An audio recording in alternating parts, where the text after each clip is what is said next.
Bom dia, nono C. Hoje nós iremos falar sobre a parte da Bélgica como um país colonizador. A Bélgica, apesar de ser um país pequeno na Europa, exerceu um papel muito marcante no imperialismo europeu, principalmente na África. O caso mais famoso foi o do Congo, que ficou conhecido como um dos episódios mais violentos da colonização moderna. Mais tarde, a Bélgica também controlou a Ruanda e o Burundi, deixando marcas profundas nesses países.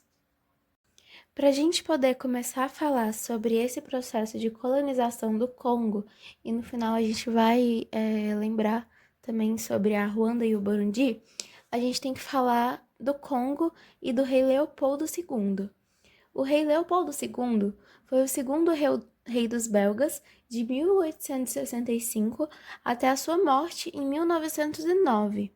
Leopoldo II apresentou uma missão de caráter civilizatório e filantrópico. No entanto, o seu verdadeiro objetivo era o enriquecimento pessoal por meio da exploração de borracha, marfim e minérios.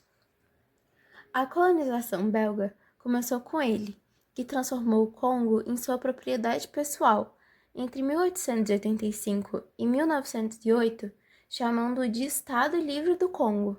Diferente de outros países, não foi o Estado belga que colonizou de imediato, mas sim o rei individualmente.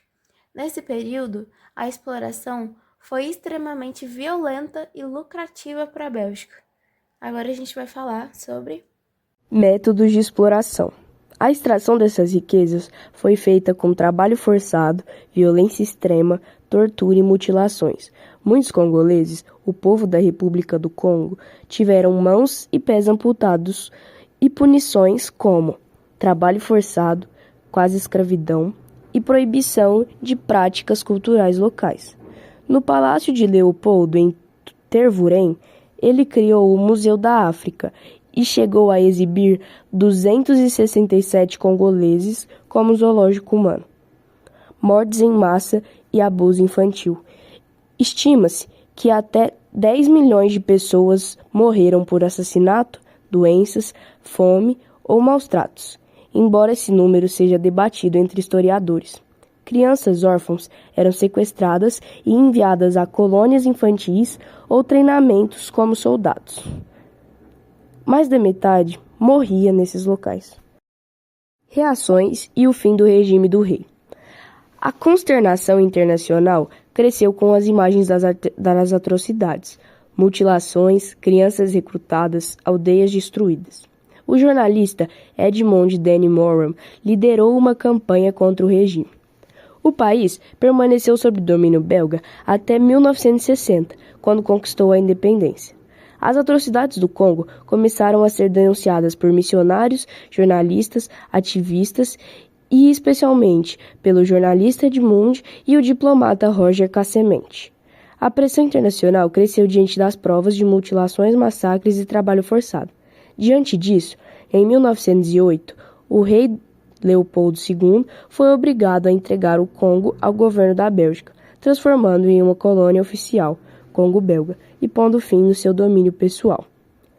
O Congo alcançou sua independência em 1960, mas ainda assim, depois passou por décadas turbulentas, ditaduras, guerras civis, instabilidade política e atuação de Ruanda e Burundi.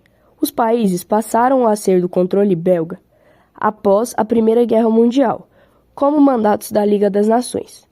Diferente do Congo, não houve massacre em massa imediato, mas a Bélgica criou divisões étnicas artificiais, favoreceu a minoria Tutsi sobre a maioria Hutu. Isso alimentou tensões que, após a independência, levaram a conflitos violentos, incluindo o genocídio de Ruanda em 1994.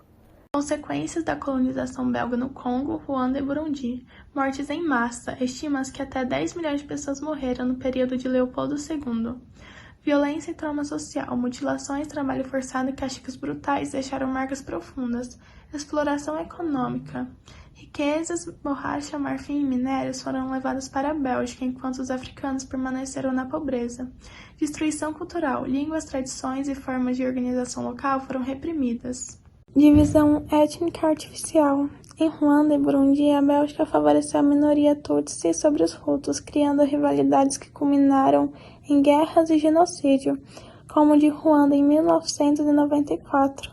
Estabilidade política. Após a independência em 1960, o Congo e as outras ex-colônias enfrentaram ditaduras, guerras civis e intervenções estrangeiras. Herança de desigualdade. Até hoje, esses países sofrem com pobreza, corrupção e conflitos que têm raízes no período colonial. Em junho de 2022, o atual rei belga, Filipe, visitou a República Democrática do Congo e devolveu uma máscara tribal, além de condenar publicamente a colonização. Algumas pessoas esperavam por um pedido de desculpa mais explícito, após os protestos antirracistas globais em 2020. Várias estátuas de Leopoldo II foram removidas da Bélgica. O parlamento belga também iniciou uma comissão para revisar registros históricos.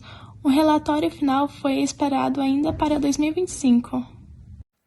Pois é, vocês entenderam que a colonização belga se destacou pela sua brutalidade e exploração extrema, onde o Congo é lembrado como um dos casos mais violentos da história do colonialismo, enquanto a Ruanda e o Burundi sofreram com políticas que deixaram divisões étnicas profundas e ainda visíveis nos dias de hoje. Assim, o legado belga na África foi mais de sofrimento e destruição do que de benefícios, e até hoje esses países enfrentam consequências desse passado colonial. Eu espero que vocês tenham entendido e muito obrigada pela atenção.